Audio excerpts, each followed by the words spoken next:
সহিহ মুসলিম 2208 নম্বর হাদিস। রাসূলুল্লাহ সাল্লাল্লাহু আলাইহি সাল্লাম বলছেন, আন আবি হুরায়রা রাদিয়াল্লাহু তাআলা আনহু ক্বাল ক্বালা রাসূলুল্লাহ সাল্লাল্লাহু আলাইহি ওয়াসাল্লাম। আবু হুরায়রা রাদিয়াল্লাহু তাআলা আনহু বলছেন, রাসূলুল্লাহ সাল্লাল্লাহু আলাইহি ওয়াসাল্লাম বলেছেন, ইন্নাল্লাহা তাইয়্যিব লা ইয়াকবালুল্লাহু ইল্লা তাইয়্যিবা।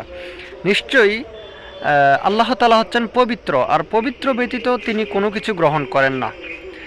ও আন্নাল্লাহা আমারাল মুমিনিনা বিমা আমারা বিহিল মুরসালিন। রাসূল সাল্লাল্লাহু আলাইহি বলছেন যে আল্লাহ তাআলা সেই নির্দেশ মুমিনদেরকে দিচ্ছেন যেই নির্দেশ আল্লাহ তাআলা নবী রাসূলদেরকে দিয়েছেন। অর্থাৎ আল্লাহ তাআলা সেই আদেশ দিচ্ছেন মুমিনদেরকে যেই আদেশটা আল্লাহ তাআলা রসুলদেরকে দিয়েছেন। সেই আদেশটা কি? ইয়া আইয়ুহার রাসূল, হে সম্মানিত রাসূলগণ।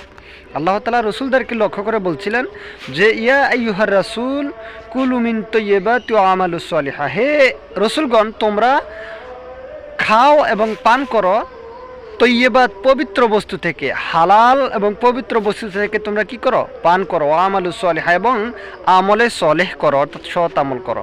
ঠিক এই নির্দেশটাই আল্লাহ তাআলা কাদেরকে দিচ্ছেন? মুমিনদেরকে দিচ্ছেন।